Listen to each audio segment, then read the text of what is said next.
บายดีทุกคนตอนนี้กลับมาเวียงขึ้นแล้วเนาะกลับมาแล้วก็เฮ็ดเดโมเพลงไหวเมื่อวานนี่แล้วก็ไปสมัครเวียกสิให้เวียกประจำก่อนเด้อพี่น้องเลยบ่มีเงินใส่แล้วไปให้เวียกเด้อเนาะเฮ็ดเวียกไปนำเนาะเพลงเพิ่งก็ยังเฮ็ดคือเก่าเนาะ YouTube ก็ยังเฮ็ดคือเก่าเฮ็ดเวียกเพิ่มอีกเนาะเพื่อจะได้มี2ทางรายได้จะเข้าสิฮับหรือบ่เลยเนาะแต่ว่ามืออื่นมันซุกไปสัมผัสเนาะเอ้ามื้อนี้สิมารีวิวรถที่เฮาก็ออกมาใหม่นะนี่เป็นรถไฟฟ้าเนาะชื่อรุ่นนาโปลีเมกาเป็นคล้ายๆเวสป้าเนาะ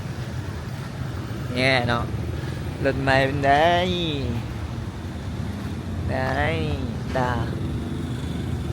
ประมาณราคานี่ประมาณ900ปลายเหรียญเนาะ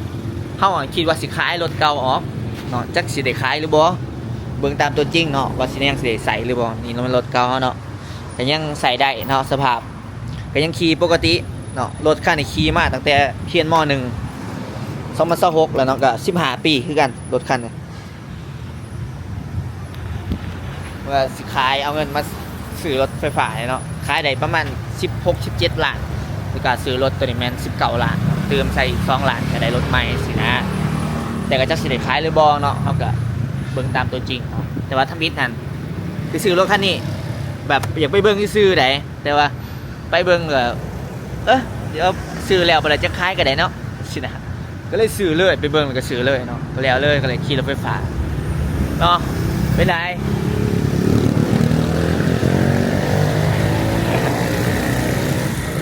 ไปหาเลาะเนาะบนใดบนหนึ่งทางกินสานมกันได้ขึ้นมาเวียงบ่ท่านเด็ดใส่เวลาไปกินนั่นกินนี่น้ำกันซะเนาะมีแต่เห็นนั่นเห็นนี่ไปฮะตอนนี้เอามาบึงถาดหลวงนะทุกคนนี่บรรยากาศเขาจะเฮ็ดตลาดใหม่หลังจากที่ยังบ่ได้มาโดนเติมเนาะเฮ็ดกับบ่ขอบเว้ยทางบ่ฮู้ไว้เนาะมีหาดมีอย่างเนาะก็สิเป็นแลนด์มาร์คให้คนมายังเลาะอีกบ่อหนึ่งของเวียงจันทน์เนาะคนเท่าเก่าแต่ว่าหาดหลายขึ้นเนาะก็สิเป็นจังซี่แหละอ้าวเนาะคนยังบ่ทันหลายบ่ฮู้ว่ากลางคืนค่ำๆคนสิหลายบ่เนาะแต่ว่าตอนนี้ยังบ่ทันหลายกำลังเปิดเนี่ยแล้วก็หาดโฮงก็ยังบ่ทันสมบูรณ์เนาะเขาจะกำลังเริ่มเปิดไปนำแล้วก็เติมต่อนั่นนี่ไปนำเนาะต่อเติมต่อว่าซั่นต่อเติมนั่นนี่ไปนำเนาะแต่ละหาดแต่ยังเป็นล็อกอยู่ถึงว่าสิมามีไผมาเปิดเนาะไผสนใจก็คือสิเต็มหมดแล้วเนาะบึงถาดหลวงคนมาแน่นอนเด้คนมาแน่นอนว่าคนต้องมาเนาะจะบอกว่าสิขายไปสิขายยังก็ลองมาขายเบิ่งเนาะ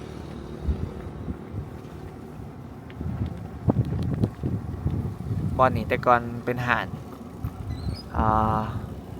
มีหาดกาแฟมีหาดขายน้ำขายยังตามแคมป์ทางเลยเดี๋ยวนี้ก็จะย้ายไปอยู่ญี่ปุ่นบ้างละให้แต่ญี่ปุ่นขายเนาะอยู่ที่แต่ก่อนมีหาดสัวขาวเนาะหาดเป็นรถทรัคน้อยๆเนาะมาขายประมาณนี้ก็สิเป็นกาแฟ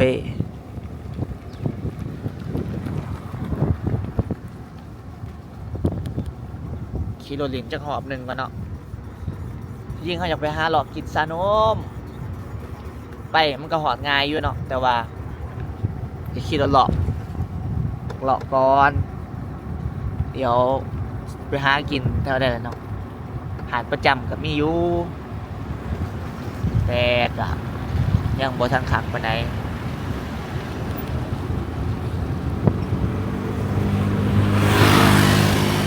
ไว้นี่เนาะสิมีคอนเสิร์ตใหม่พัชรี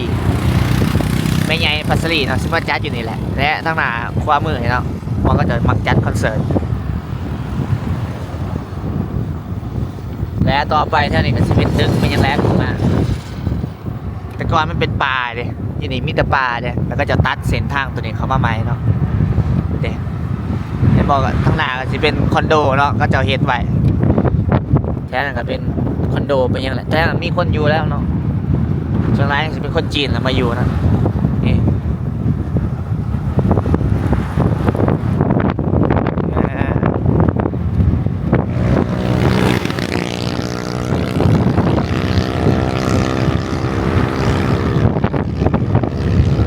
บอลทั้งหนาแมน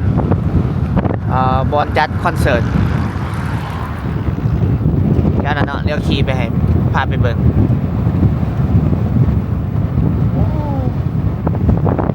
อากาศดีเนาะมื้อนี้บ่หนาวบ่ร้อนบ่เอาโดยรวมแล้วถือว่าดีอ๋อโอ้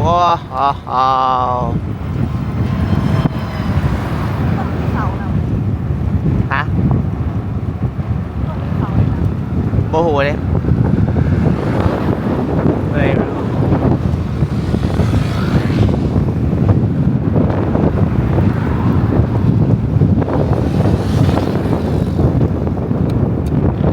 น่าจะเฮ็ดเพื่อไว้อนาคตสิก่อสร้างอันนี้ใส่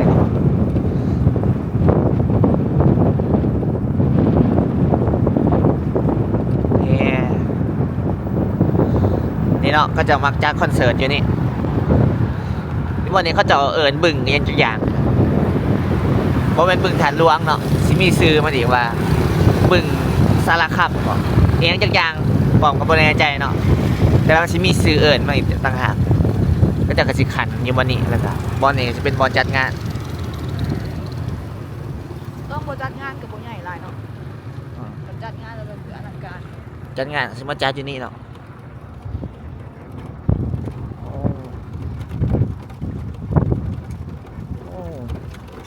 ว่าเดินตัวนี้หากก็ผ่านงานไปใหม่ๆหมาดๆเนาะยังมีเขียบเฮียอยู่จะงานแลนด์มากี่เป็ดมาจัดไปที่เห็นแล้วโอ้แดดส่องมาเป็นแบบอันนั้นเลยเป็นแบบแสงส่องมาแต่เอเลี่ยนเลยเห็นบอกทุกคนแดดส่องมาเป็นเหล่าลงมาว้าว amazing เป็นแสงเลยโคตรคักคาลีเป็นเหล่าเลยโอ้ my god ว้าวดนๆจะเห็นเท่านึงเนาะนี่เนาะมึงถัดล้วงมันจะเป็นวงมดเดี๋ยวทุกคนขี่ออกไปทางนั้นเนาะอ้อมไปอ้อมมาแล้วก็กลับมานี่คือเก่าเนาะมันเป็นวงมดเนาะแล้วก็มีทางแหวะออกขยับไปทางอื่นจังสันไดอาจจะเป็นสวนสนุกเนาะสวนสนุกนะจ๊ะที่พาไปเบิ่งสวนสนุกกันเนาะจะสนุกแค่ไหนลองไปดู yes สวนสนุกเขาก็บ่เคยเข้าไปลิ้นเลยเนาะเขาก็มัดยางกับมายางมาแลนกันนี่เบิ่งแต่ก็บ่ได้เข้าไปเนาะก็มีคนไปลิ้นอยู่ยามเสาร์อาทิตย์ยังเล็กน้อยเนาะก็ตอนแรกมายังก็มีคนเข้ามาอยู่แต่โดยส่วนตัวเราบ่ได้ไปอยากไปเบิ่งหนังยังบ่ทันได้ไปเบิ่งครับผมเอ๋ย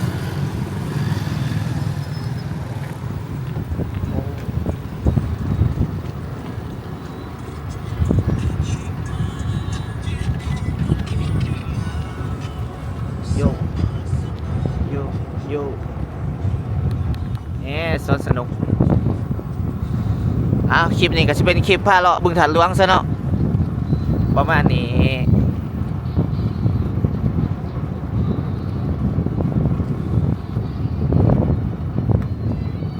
นี่จะเป็นสไลเดอร์เนาะสูงสไลเดอร์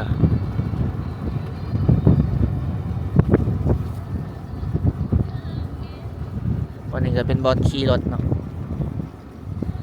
สวนสนุกโอ้ยิ่งใหญ่อลังการท่างนี้ก็จะเป็นบอลอันนั้นรถเนาะสมาคมรถแข่งของนครหลวงเวียงจันทร์ น้องๆนู้ๆเนาะพยายามมาขี่รถอันนี้จ่ายเงินประมาณ 40,000 หรือ 35,000นะเนาะแล้วขี่บริเวณนี้ก็จะสิตันทางมาให้รถเที่ยวแล้วขี่เนาะสิ่งสดิฟสิ่งยังก็แล้วแต่เนาะแล้วแต่มักเลยสไลเดอร์แต่สิขี่กงเบงเนาะเป็นกงเบงแล้วก็ ปอนลงมาแล้วก็สิเอาโตคนตะลุดลงมาคือสิเปิกบ่เนาะบ่แม่นตะลุดแบบน้ำเด้น้ำแหละแต่ว่าใส่แบบกงเบ่งเด้ตะลุดถึงกงเบ่งอีกเทื่อลงไปนี่หมุนติวก็ลงไปหันเนาะเอาผู้ใหญ่นะเที่ยวเฉย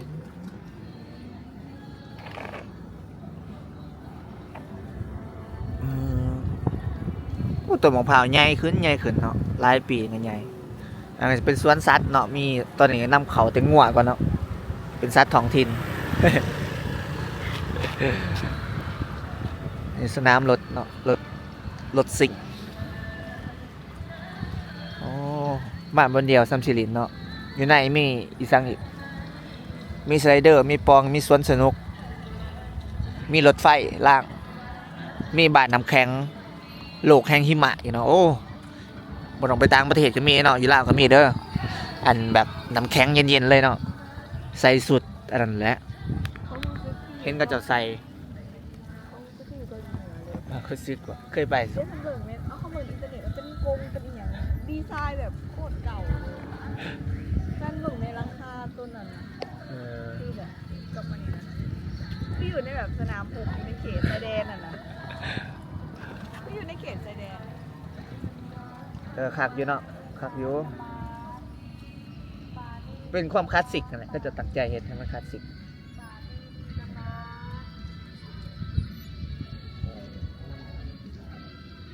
เนาะเดี๋ยวเราไปหากินชานมก่อนนะทุกคนเนาะโอ้คลิปนี่ยาวเสยหากินชานมกันเคยมาหรอเคยมาหมดไอ้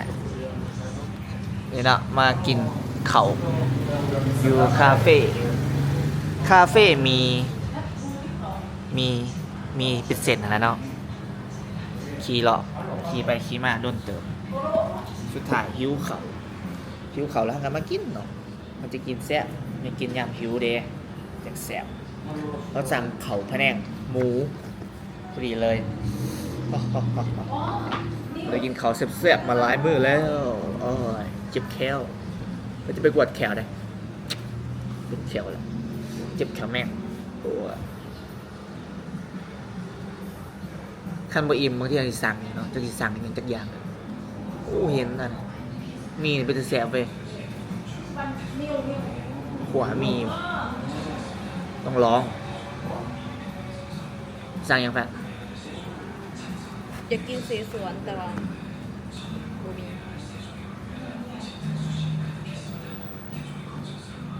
ก็ของเพิ่นว่าไอ้บ่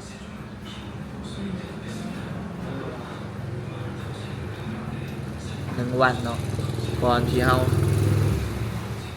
มื้ออื่นไปสัมผัสเบียกใหม่จักได้บ่ได้บ่จักสัมผัสเดี๋ยวมื้ออื่นสิถ่ายบรรยากาศให้เบิ่งเนาะแต่บ่ได้ถ่ายตอนสัมภาษณ์ให้เบิ่งนะถ่ายตอนเขาตื่นนอน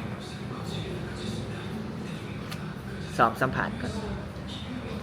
มาเนาะพะแนงเนาะพะแนงเนาะว่าสิอิ่มอยู่บ่ข่อยคือสิอิ่มอยู่เนาะอิ่มครึ่งนึงหิวครึ่งนึงกินยังกับบทสุดจักอย่างเนี่ยได้ไปหากินอื่นเนาะ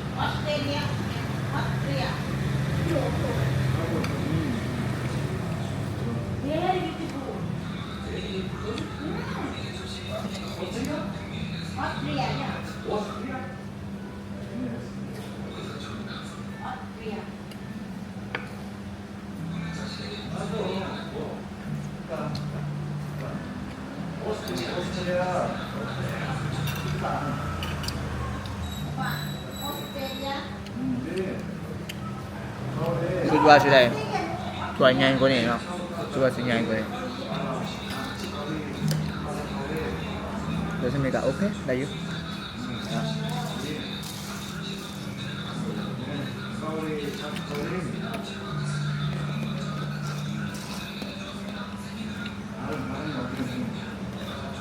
สดน้ำว่ายำยังกระเปก็เจ็บแขว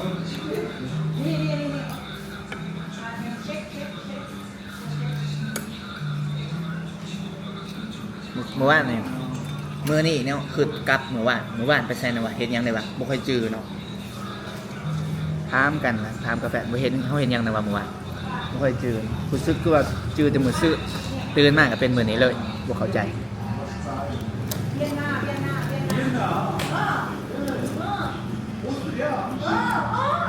อืม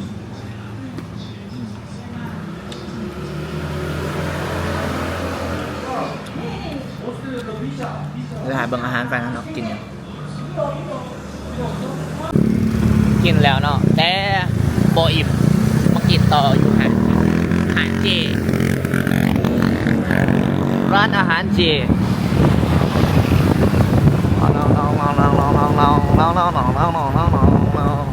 อาหารเจเวียดนามเนาะวีแกนฟู้ดนี่เขาสิกินน้ำวอโอ้ป๊บกินน้ำหวานกันเนาะน้ำหวานโอ้นี่ก็น่าอร่อยนี่ก็น่าอร่อยนี่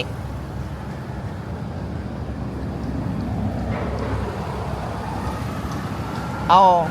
อันนี้นี่ เอาตัวนี้บอมิกไงตัวนี้บอมิก บ่ป่นบ่ บอปุ่น เอาตัวนี้หนึง เอา ตัวนี้นี่ หนึ่ง อืม มีสอง สอง จ่อง สองจอก หนึ่งสอง สอง สาม จอกหนึงก็โบด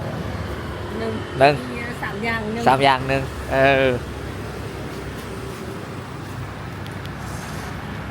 อาหารเจเนาะอาหารเจทุกอย่างเจเบิดเนาะเนี่ยกระปลากระป๋องเจ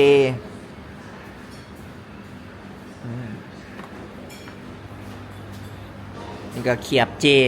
เนาะแบบเขียบหมูเขียบเจ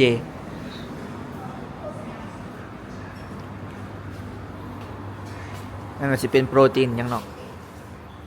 โปรตีนนู่นนี่นั่นมีขนมเครื่องปรุงเจทั้งนั้นกินหยัง มีกรอบต้มยำเห็ดเข็ม มีกรอบต้มยำแล้วก็ เห็ดเข็ม เห็ดเค็มโอ้กูดมีเนาะ พวกเขาอยากกินโจ๊ก โจ๊กเจซื้อไว้นี่ก็มีเจนี่มีขายตลอดเนาะ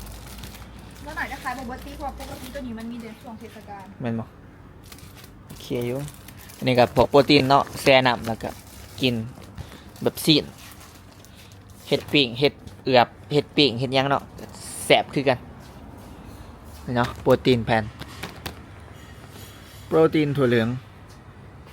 โอ้มีหยังมีปลาปีกอันนี้คืออันนี้ยังวะเจเนาะเจเบิดนี่ก็เจปลาหมึกหยองเจขนมเจเบียร์เจเนี่ยเบียร์เจศูนย์เบียร์เจเนาะเดี๋ยวว่าเดี๋ยวมือหนาขนาดสิกินเบียร์สิลองกินเบียร์เจเนาะมันบ่เมาเลย0%กินบ่เมากินเอาฟิลกินมวลซืน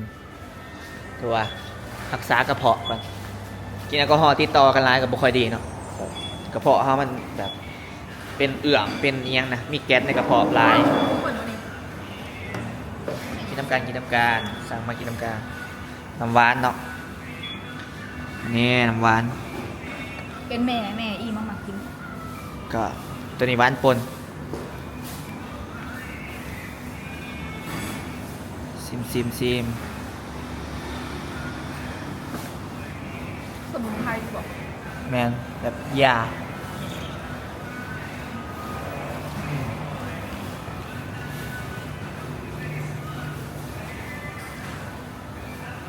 เป็นแบบยาเนาะ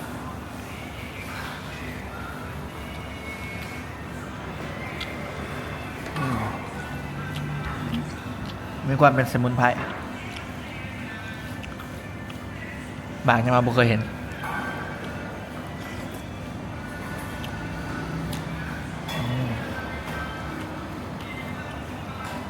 โยเกิร์ตวันนี้ มันเป็นโยเกิร์ต กะทิ เลือกโยเกิร์ตปะกะทิ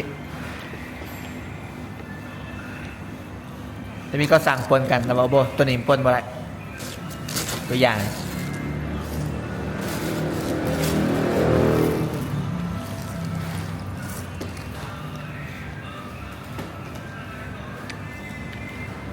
บ่ได้ลงคลิปตอนอย่างไรมือเนาะ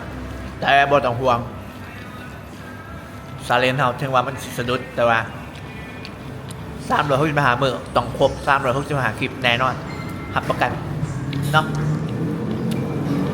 เดี๋ยวถ่ายเบิ่งอาหารก่อน เรื่องของไม่เอาไหนเอามาเทนของไทยหลัง ฮะ ราคานี่ก็เหมือน เบิด มันต้องราคาเลย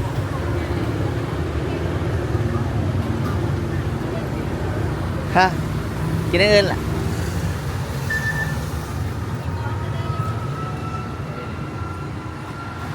เบิดเนาะเมนูที่อยากเบิดโอ้กินเลยกินดี กินจนพรมเปลี่ยนสี ปั่นกันเลย เบอร์กินตั้งแต่5 โมงเนาะจนตอนนี้7-8 โมงกินไหนกินดีเนาะเชื่อสิไปจบอยู่ไซมือนี่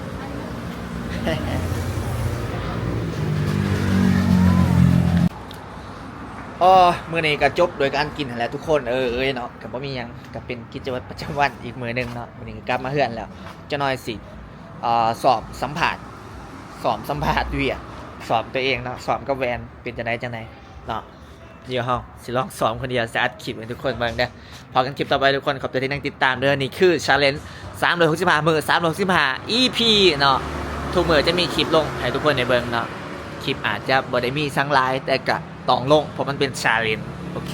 ขอบคุณทุกคนที่มักเด้อถ้ามักกดไลค์กดติดตามกดคอมเมนต์ให้หน่อยเด้อเนาะแล้วเจอกันคลิปต่อไปเด้อบ๊ายบาย